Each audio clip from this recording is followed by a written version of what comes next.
Welcome to the Slop Farm. Enjoy the video. You start by confirming prerequisites and then immediately act. First, confirm the Flutter SDK location and path are correct. This prevents version mismatch errors. Next, run Flutter Doctor and read the errors it shows because they guide the fixes. Once done, gracefully close IDEs and any Flutter or ADB processes. Make sure daemon ports are free. Finally, restart a terminal with the updated path so the environment you use matches the installed SDK. Once the basics are addressed, dive into deeper checks that commonly block the daemon.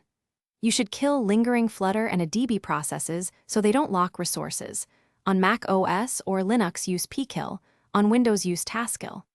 Then verify Java JDK and Android SDK versions, match Flutter requirements, and confirm Android Home and Android SDK root point to the right folders.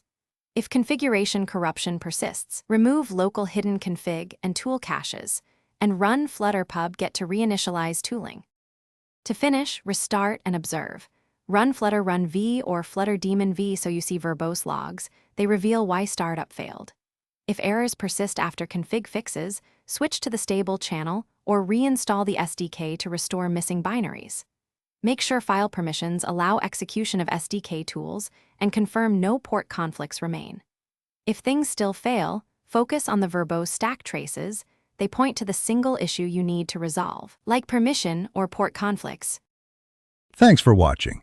Consider subscribing if we helped you today.